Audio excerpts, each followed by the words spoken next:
Hey guys, Dr. Dex here. Today we are at our newest project in Puyallup, Washington.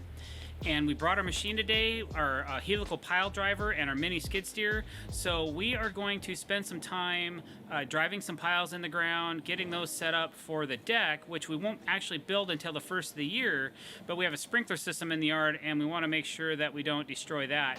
And then also we are setting some piles for a patio cover, which we have all the supplies for here, and we're going to start building very soon, maybe today, or we'll definitely start on that tomorrow.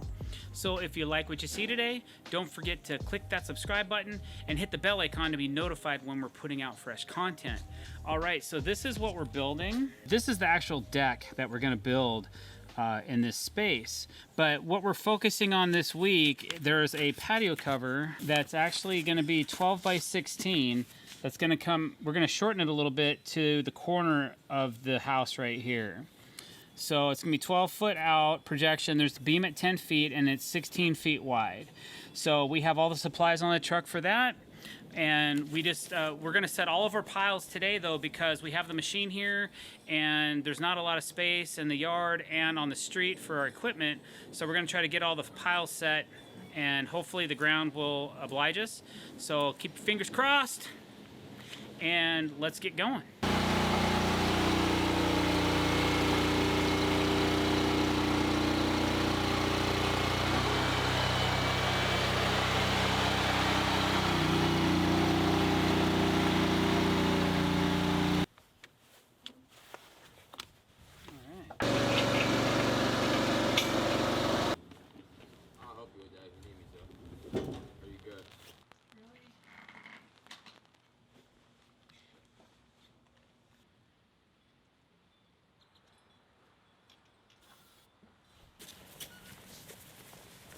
Where's that?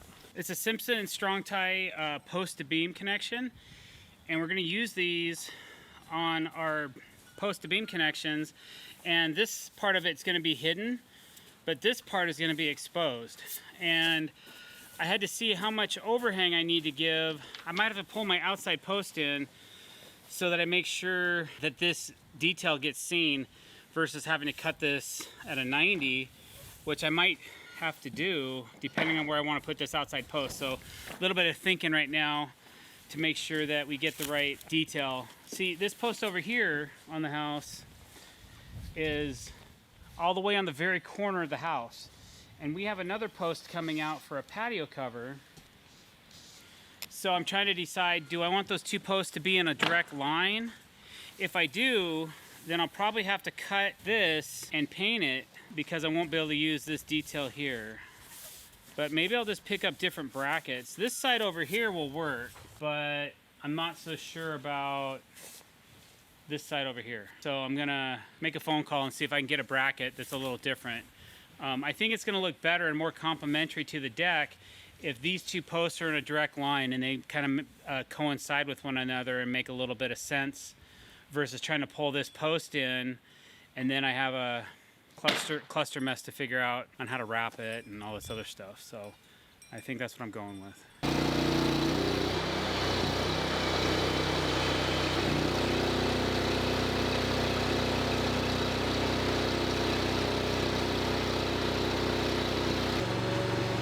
Let's tighten those up.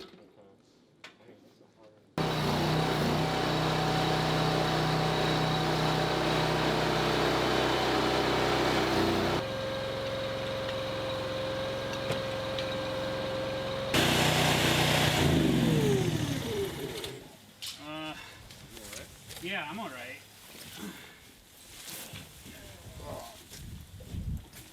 All kinds of fun this morning. Trying to tip my machine over. We didn't have the poundage I was looking for with our first pile, so we added an extension to it, and all of a sudden we hit mass pressure, and then it started to twist. I wasn't able to stop it fast enough. It started to twist the machine over. So, kind of scary moment there. Let's do some more.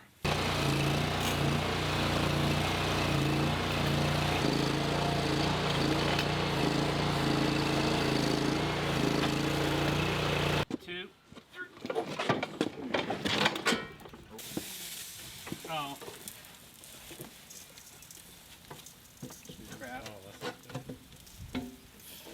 just...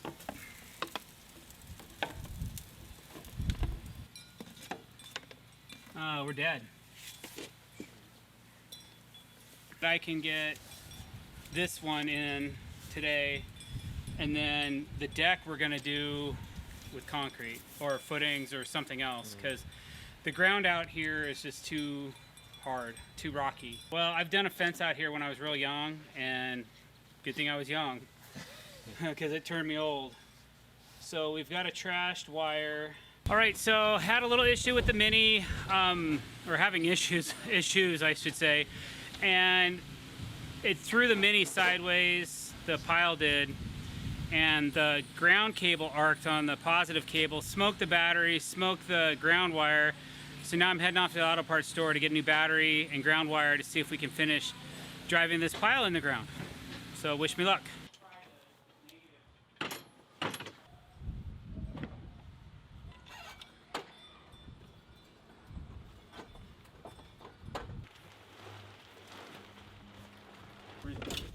Maybe over the top. Not really doing it, is it?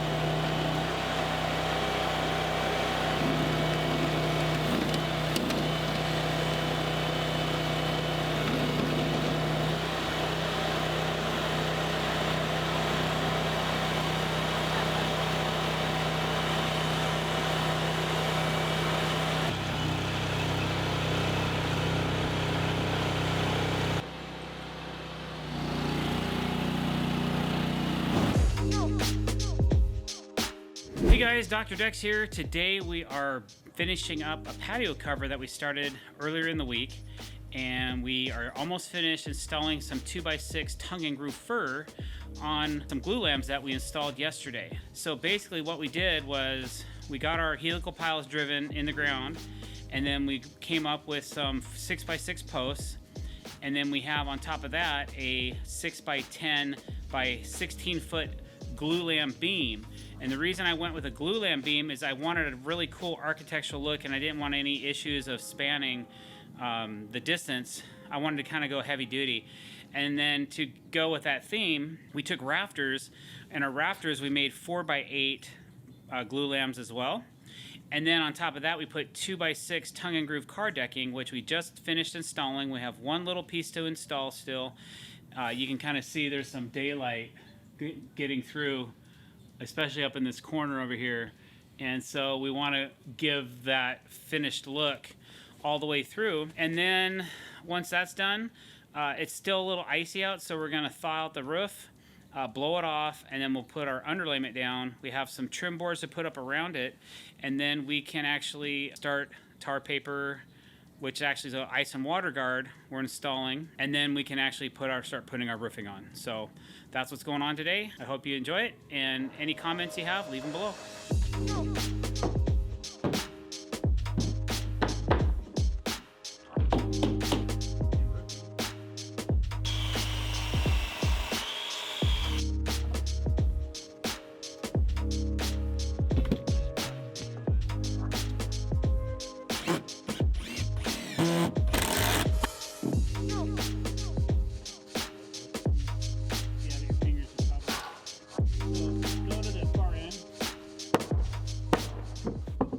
All right, so we have all of our 2x6 tongue and groove car decking is what I call it, because I use it a lot on car trailers and that kind of thing, but it makes a really nice look from the underside of the roof. So that's done. We got to put up some trim on the sides of the cover, and then we can start putting up some flashing, some drip edge is what they call it, and then we'll start roofing this thing out.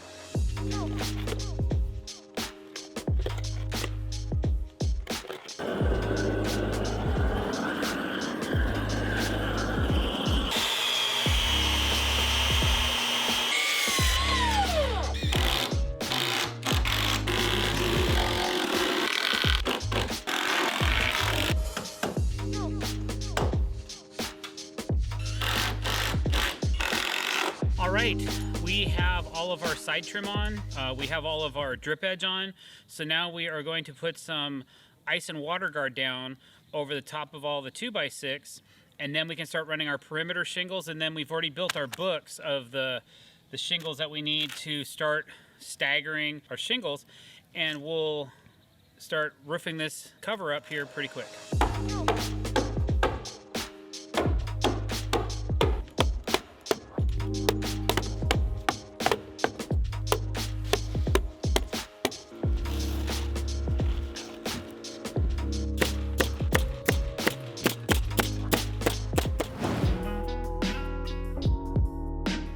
Hey guys, Dr. Dex here, and we are back from our little break. So I had an epiphany during our break, and it had to do with how I was going to frame this deck.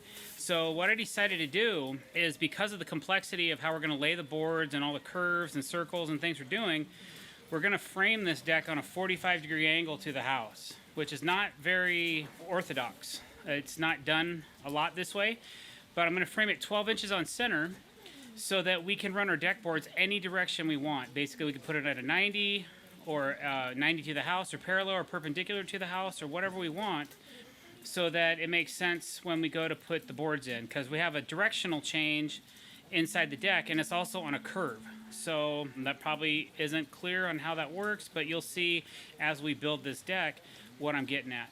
So basically what I have is the deck 12 inches on center, and we're framing it at a 45 because the deck boards on this section of the deck here are running this way, and then the deck boards on this section of the deck are going to run this way.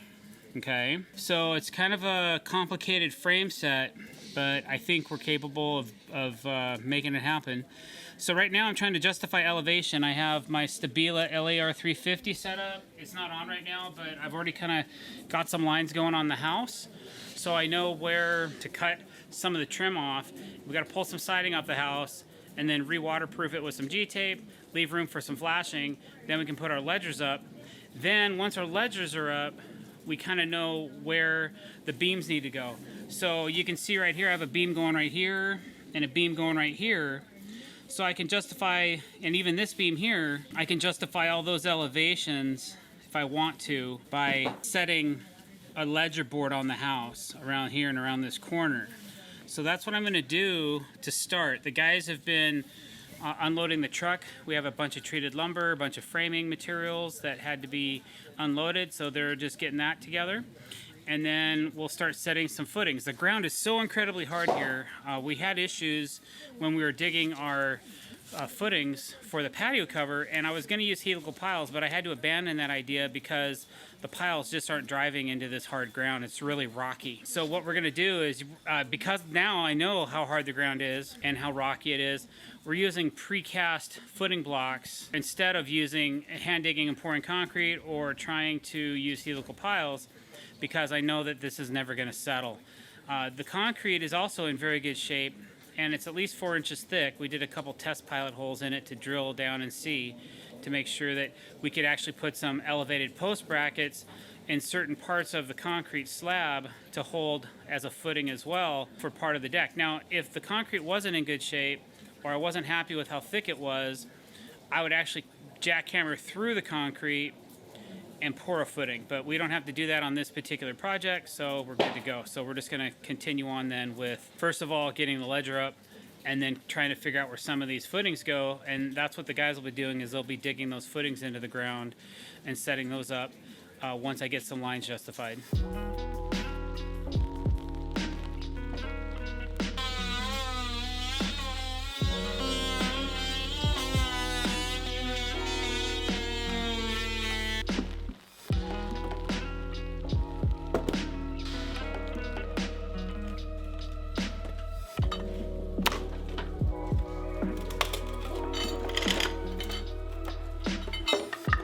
It's really raining right now.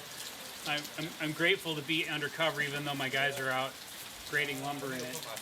Anyway, what I did was I took this saw. It's a modified skill saw. It's made by a company called CuzD Industries, CUZ/D.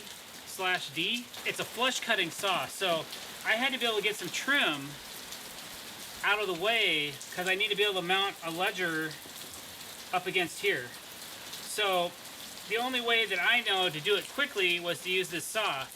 You can kind of see how gnarly it looks when it's stripped. There's no guard on it right now, but for me to be able to get this cut I needed, I kind of had to.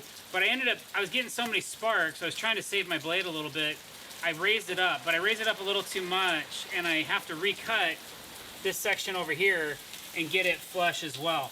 So that's what I'm going to do right now, so you guys can get the idea, because we shot a video for Instagram, but YouTube didn't catch it. So I'm going to flip the saw back over. It's probably going to spark quite a bit, because I'm going to get the saw a little bit closer to the concrete, so I know that I'm going to be trashing my blade a little, unfortunately. But like I said before, how else are you going to cut this unless you use either a Sawzall, oscillating tool, which would take hours, or something of that nature, and a Sawzall would just be a gnarly mess. And I'm not trying to cut all the way through the floor.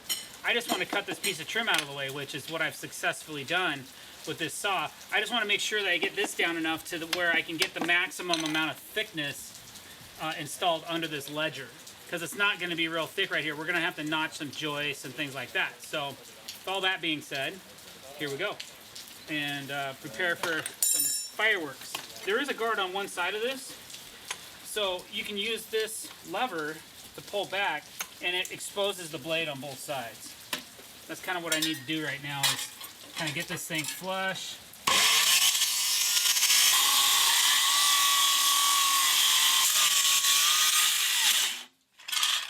All right, so now, oh, cut through another nail, great. Now I've got a much lower area, more equal area. I just had to get rid of some extra material there, and now I can waterproof this with some G-tape, and then I'll be able to stick my ledger right to it, and then I'll flash it later. So just a cool tool that you may not use every day, might be worth looking into if you need to do that style of cutting repetitively, or you know, every so often. So works good for that. All right.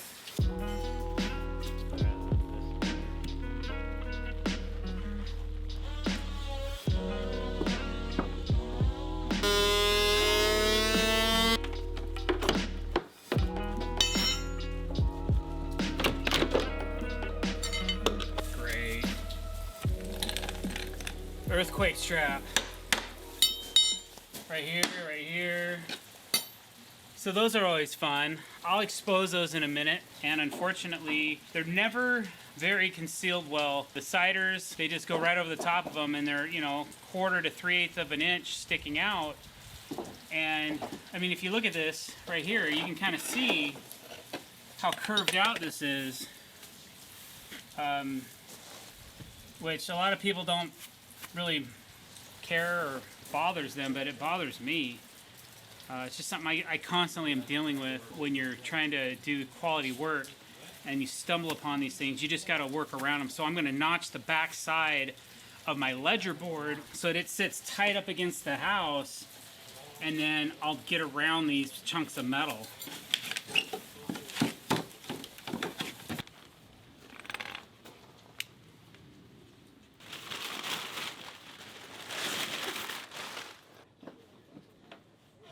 I can go right. Yeah.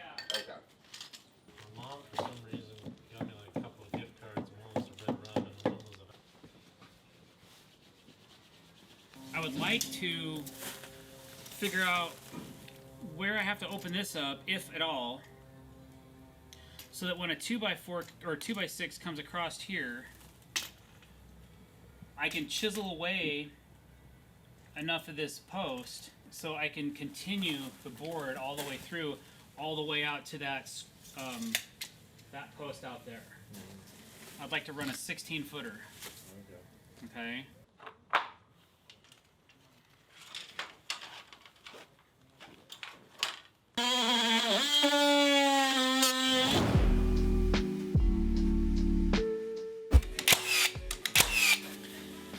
Hey guys, how's it going? Dr. Decks here. Today we are framing a deck. We got all of our beams set yesterday, and now we're rolling some joists. We spent most of the day yesterday framing the lower part of the deck, the skeleton of the beams. The reason that took a while is because I decided to frame this deck on a 45-degree angle to the house. And the reason we're doing that, we're running the joist 12 inches on center. And the reason that we're doing that is because I have a double pattern in this deck. The decking is actually going to be running parallel and perpendicular to the house, and there's a curved surface border that breaks those two patterns in the deck. So by running the joist 12 inches on center on a 45-degree angle to the house, that allows us to create these cool patterns in the deck with less complications in the framing. Even though the framing is complicated, it's less complicated, and it'll be easier when we're trying to make the breaks where the two sets of boards come together and there's a curve that breaks these two sets of boards that are kind of going like this, right?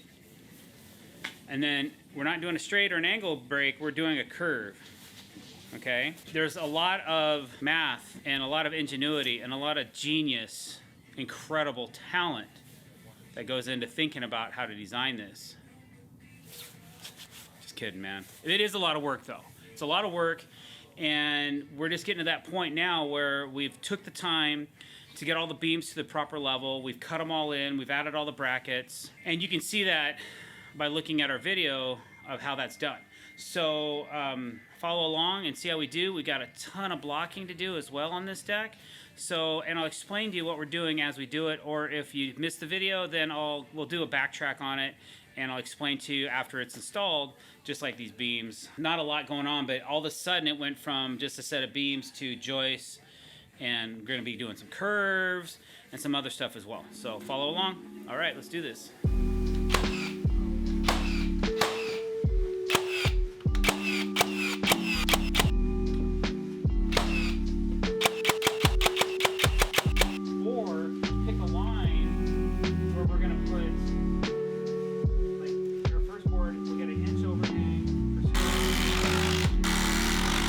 When you're putting in fasteners, I could put, these are 4-inch timber locks, so they're really heavy duty. I'm using them because I'm trying to grab a decent amount of meat through this ledger, or rim, excuse me, through this rim joist into this joist here.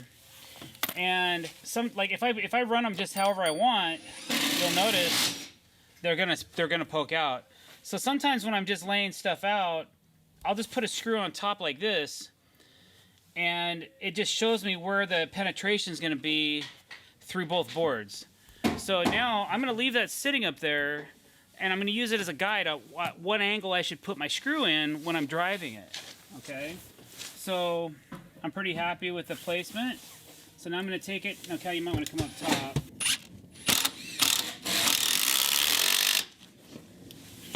Look at that. And now I don't have anything poking out, and I've got great penetration, and I'm going to put 3 of these in, but I'm going to leave this screw up here. I can kind of tell from my other screws where my entry point should be, but I like to leave that up there just so I can kind of figure out my angle. And actually, you know, as a professional, I know it seems like a really simple tip, but I do this on every job. Every job we build, I'm doing this at least twice or 3 or 4 times on every single project I build, just so I'm not blowing out screws. So, quick tip for you. Hope it helps.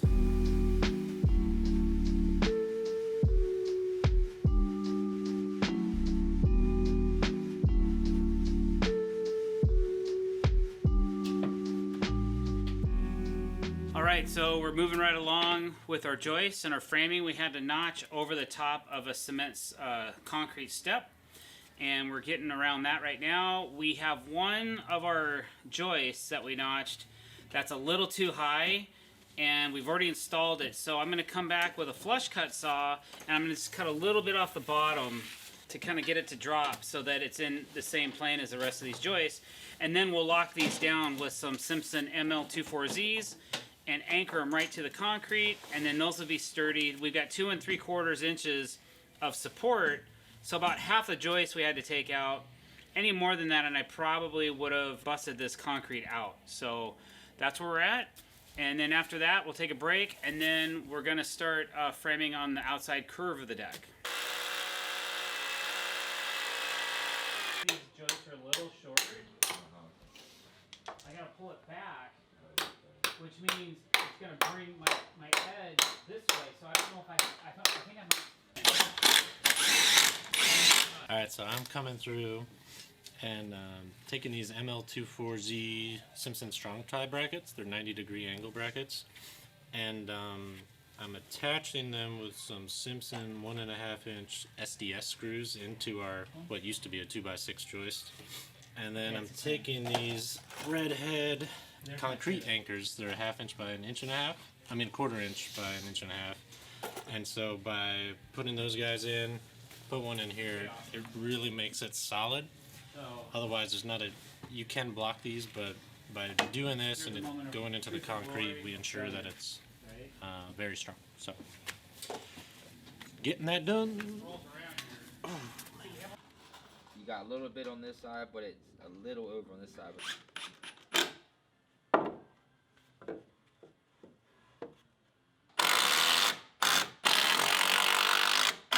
We had to find a way to get around this post to create our circumference, our radius for this curved deck.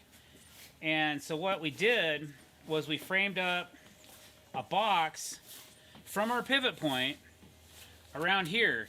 Now, I've done this before in the past, but technically, if this works, then this piece right here, we already have it pre-marked, okay?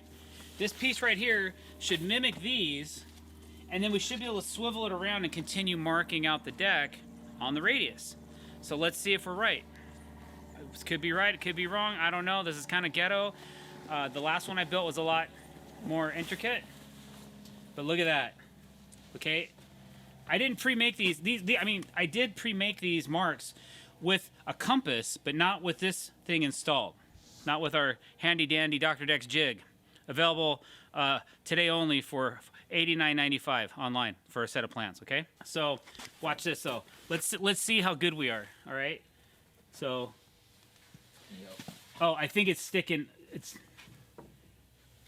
look at that, okay? Here's my next mark, made with a compass. Wow. It doesn't get any better than that, folks.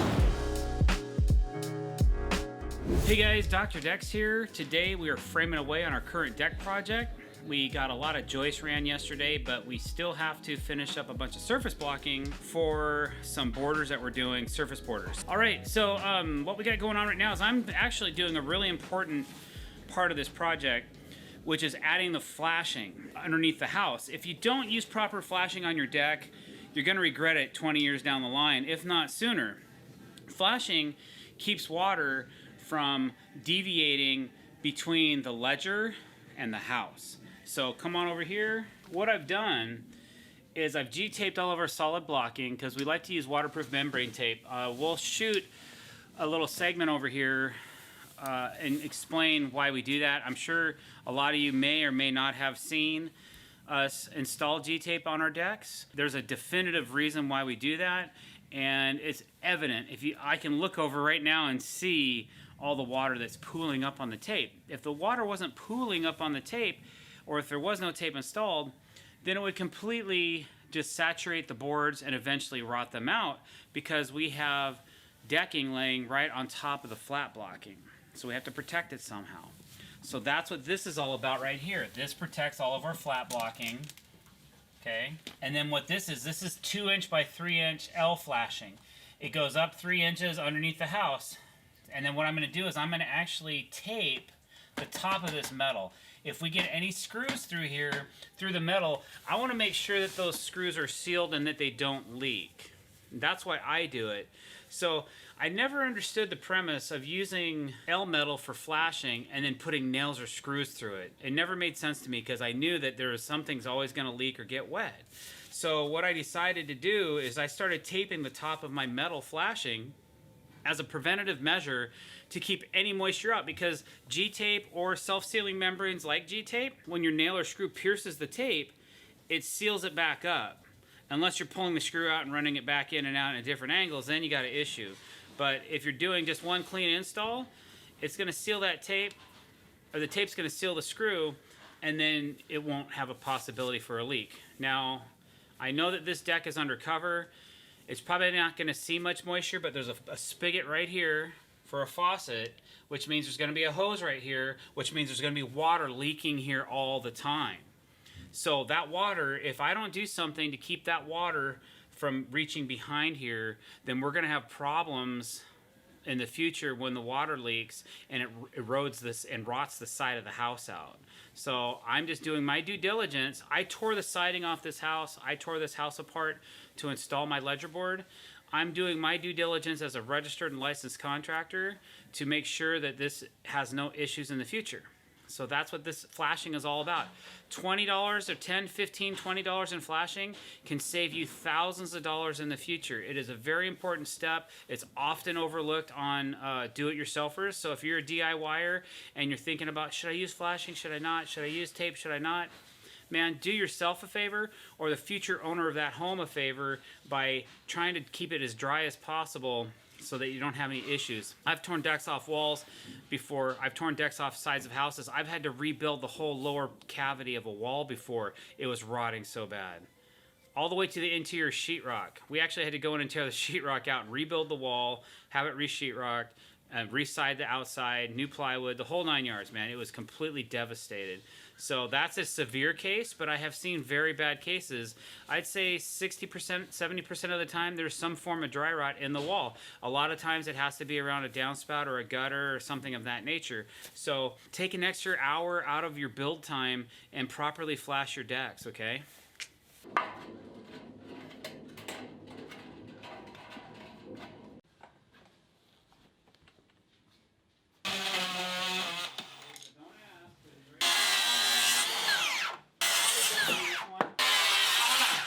Good morning.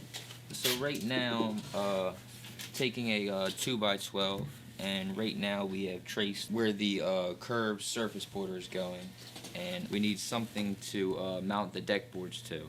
So we're using the 2x12, of course, like I was saying, and I'm taking a board right here, and as long as my board covers all 4 points of the line, which it doesn't right there, I will take a pencil, go underneath, trace it from here, flip it over, cut on both sides, and then once you get at the end, boom, and you put your 4-inch timber lock right there, boom, boom, boom, boom, and then that's how we are going to install the circle on this deck.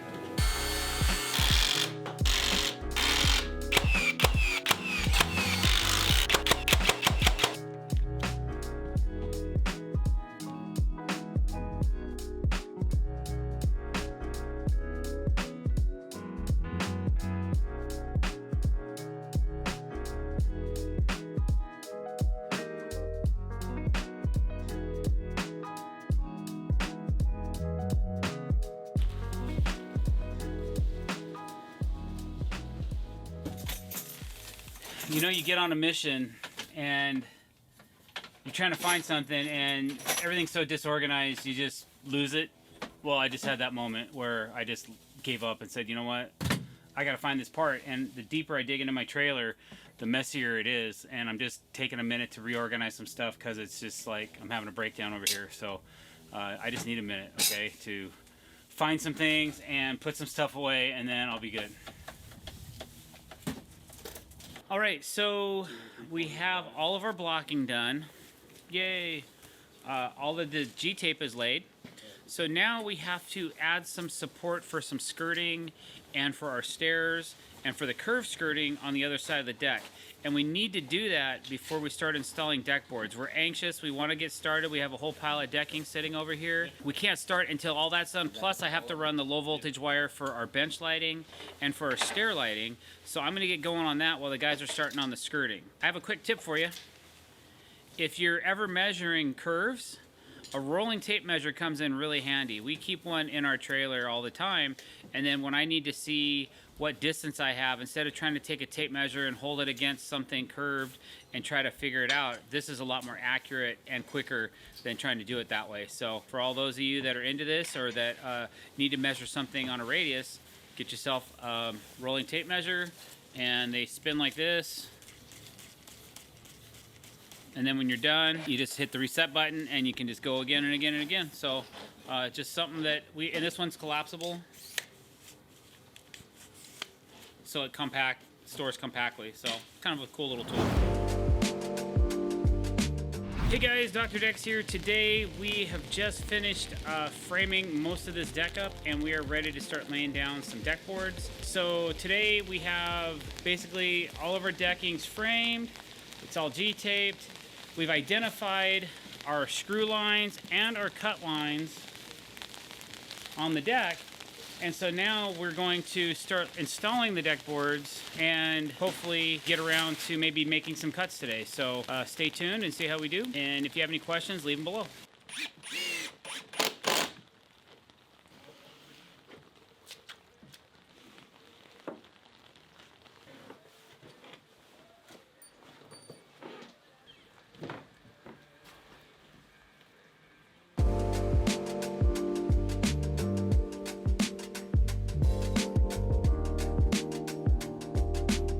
All right, so we're finally laying decking. We got all of our framing done. We're running the Fusion Lock 5-shot by Fasten Master. It's a hidden clip system. We're running on a 45-degree angle. Oh. Ran out of clips. Well, you get 5 clips and then you gotta go again. So you know, you get used to it. Everybody is always asking me, isn't that a pain? Can't you load more clips? No, it's designed to load 5 at a time. That's how it runs optimally, okay? So you just load 5 more clips and go. You just put the clips in your pocket. But what we're doing, we frame this deck on a 45, and then we're just putting the fasteners in, and we're in the middle of the joist. So far, so good. We haven't had one misfire. So, this is working out well for us. So I'll let you know on a subsequent video how long it takes us to lay this part of the deck. All right.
So we got the first part of the deck laid.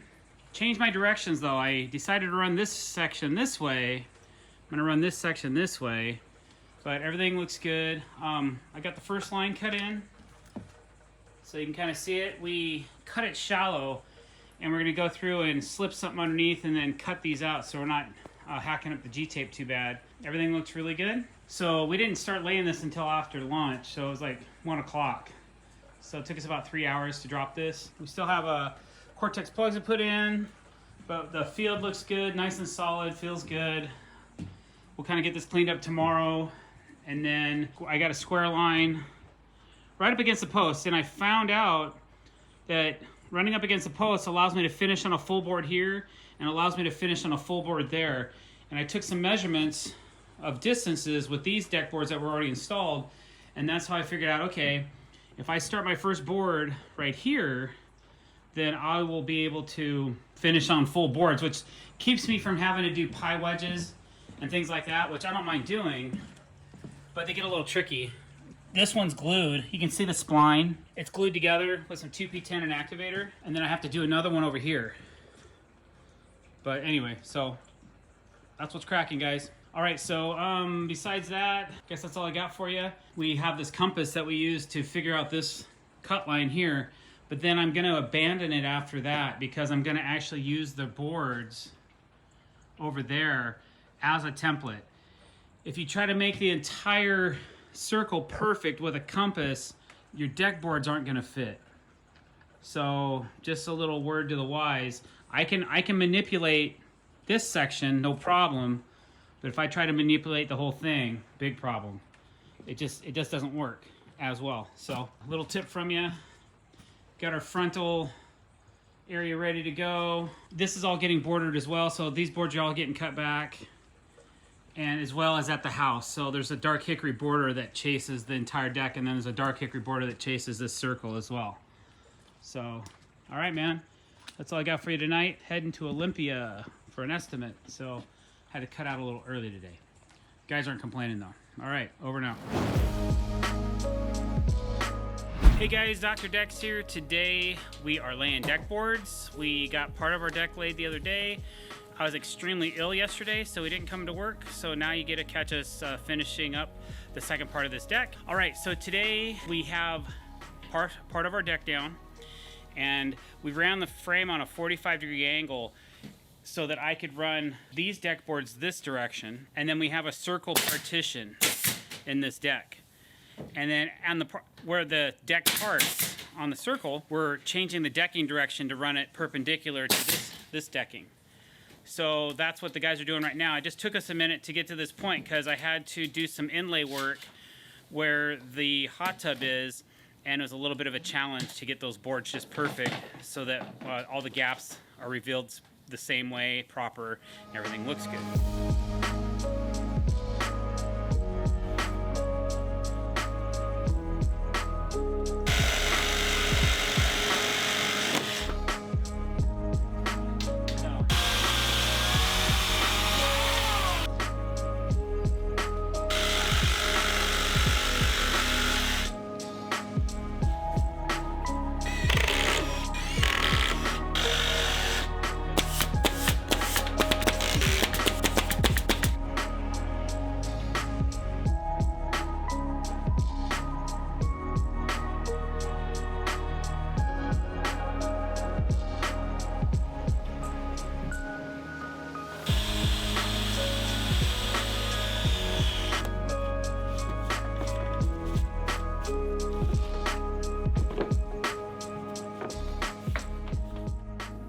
All right, so the guys have laid the decking from basically the middle of the deck towards the house.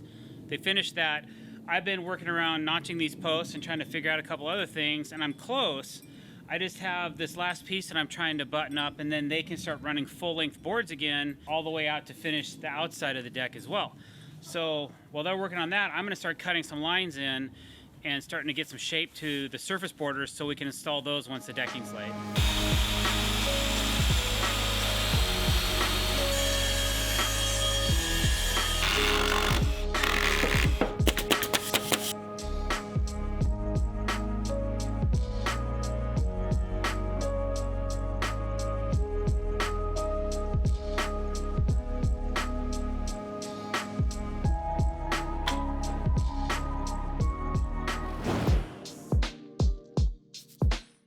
Hey guys, Dr. Decks here.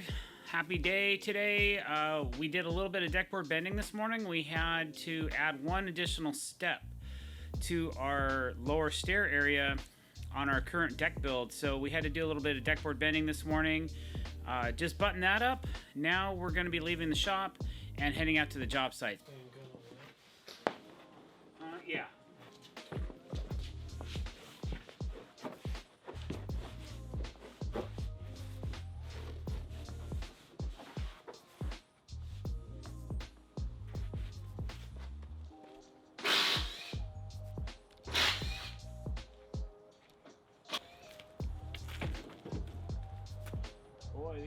All right, so the other day we were able to get our staircase framed up.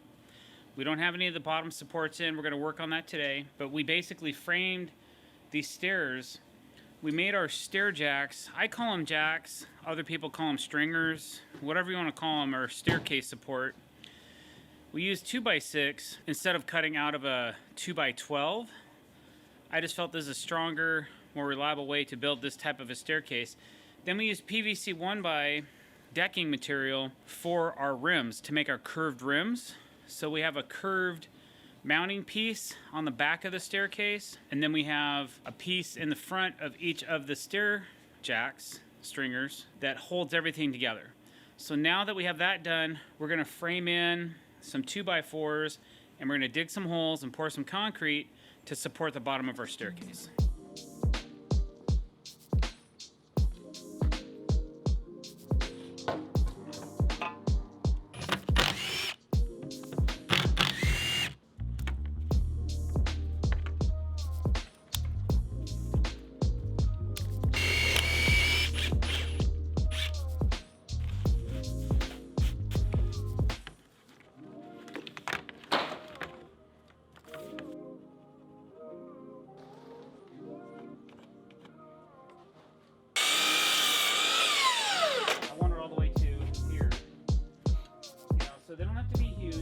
So now we're going to create the base for our staircase, and what we're doing is we're digging holes every other gap inside of our staircase, and then we're going to put a 2x4 in between the two stair stringers, lock that together, and we're going to have a 4x4 mounted to that 2x4 as well. That's going in concrete. So the guys are digging the holes right now for the concrete, and then we're going to mount the 4x4 to the 2x4 like this, put it into the frame, and then attach it with some 4-inch timber lock, and that's what's going to hold up this entire curved staircase.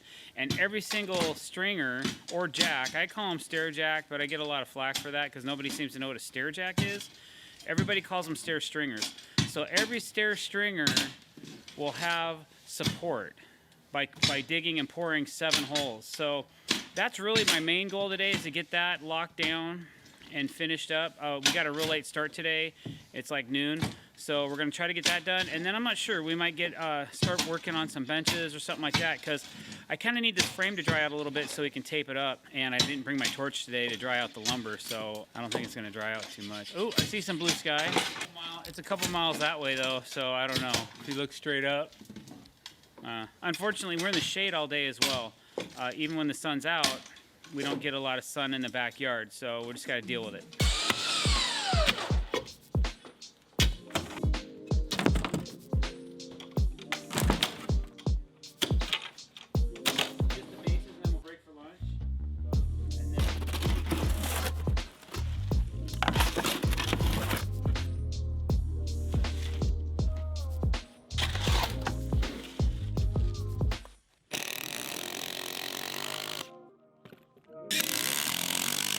These are stair supports.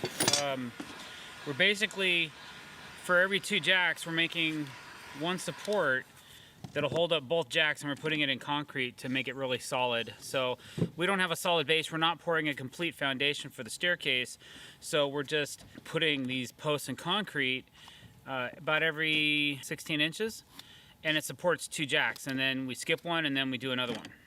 So that's what we're doing right now.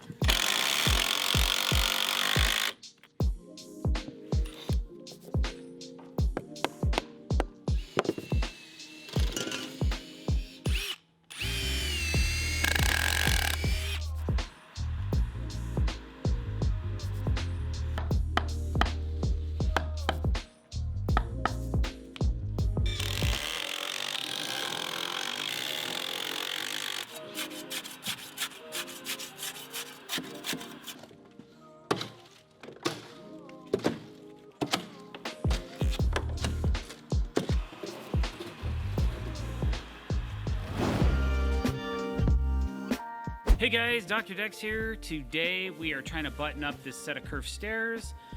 We actually got some post wraps done yesterday. We started installing our inlight lighting on the staircase. Okay, so as you can see, between the last time I saw you guys, we got the first inside or the outside tread of each staircase installed, and also the alternate colored fascia, riser, kicker, whatever you want to call it, installed. I cut the inside treads to length, or very close to, but I did not actually install them because I had to be able to get into each of these joist bays and hook up all the lighting, which actually took a minute. Some of the upper deck holes that we had to drill were tough, but we got it done. We have 16 lights installed. There's 4 sets of lights on this staircase that will illuminate at night and give the client a really great path down to the yard. So the way I laid these out was usually when I do lights, I like to have something close to the edge of my staircase, because usually a lot of people have a tendency to use the edges of the stairs. So I try to take a body width, and then because we're on a curve, it changes how the staircase flares and how the lights go in a direct line. So what I did was I took a level and I drew a straight line, and I took a protractor and I used it on each side of the curve, and I found an equal distant angle, and then I marked each tread so it could have a nice straight line of lights that was also square to the curve. So maybe we'll go into that in depth in another video about how I did that, but for today, that's how we were able to get these installed. Now that all the lights are installed and they're hooked up and they're working properly, I really like this brand of Inlight. One cool feature, I don't know if you guys know, but I've teamed up with them, and they actually put my logo on their black bezel. So on every one of these little lights, there's a Dr. Decks logo, which I'm really proud of. And you can't really see it too much, so if you're a competing company or you just don't want Dr. Decks logo on your stuff, you're not really gonna see it. But it's a nice accent that we really like to show off. So we always take the silver bezels, or we order them all straight black, and then they come like this. These are the Hive 22 RVS lights by Inlight, and we're also going to use another type called a Fusion that we're going to put in the wall that they're building right now behind me. So we'll hopefully get this staircase finished. We'll get the wall going. Austin is caulking up all of the AZEK Paint Pro trim, and that's all been corked. And then we'll probably get started on a curved bench over here as well. So a lot going on today. If you have any questions or comments, leave them below and I'll try to answer them in a timely fashion.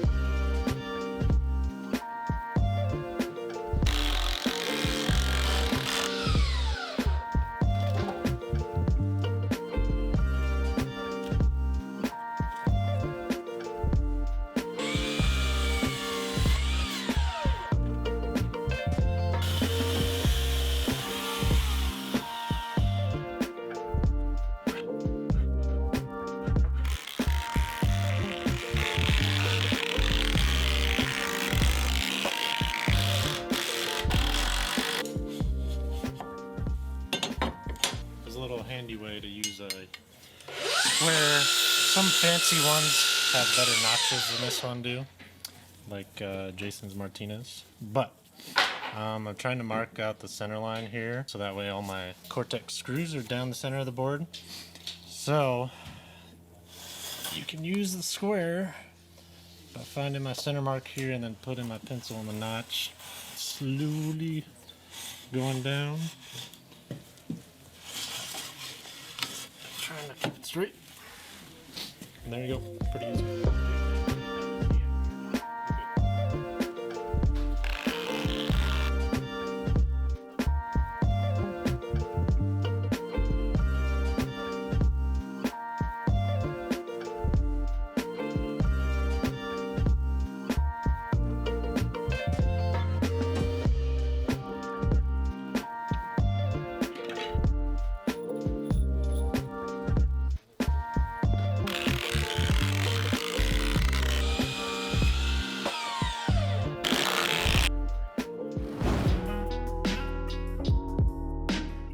Hey guys, Dr. Decks here. Today we are just finishing up our current deck build. Thank you for following along and watching our videos and all your comments and questions. We really appreciate it. We're gonna give you an overview of what's going on. The only thing left we have to do is mount this bench and then add some more lighting, some more Inlight lights. So I've got it pre-wired and ready to go. We're just gonna mount this baby up. The curve bench is finished up. We got that done yesterday. Started framing up on this bench here today, and we just finished putting all the decking on it and actually wrapping it. So now all I have to do is find my locating holes, which I have done, and I will mount this bench permanently to the deck, and then I just have to run some wires for this bench and then some out to the wall. We're going to highlight this wall, some really cool lighting, so you'll be able to check that out. Let me know what you think about that.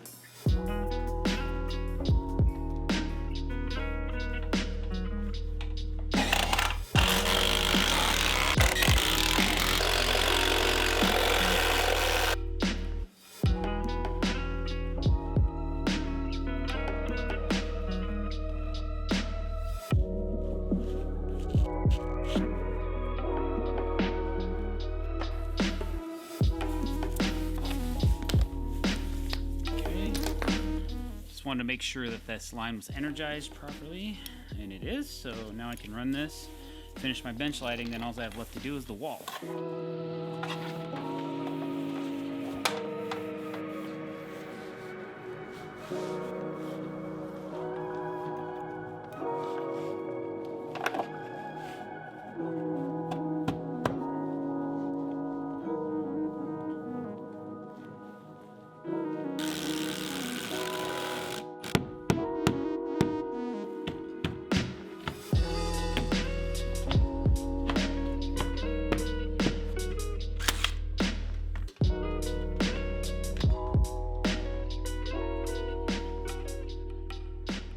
Alright guys, that's a wrap. We are done here. Your prescription has been filled. Thank you for watching. We really appreciate it. If you like what you saw, please don't forget to click that subscribe button and hit that bell icon to be notified when we're putting out new content. Always comment below and I'll try to get back to you in a timely fashion. And don't forget to like our videos. Thanks for watching. Have a great day.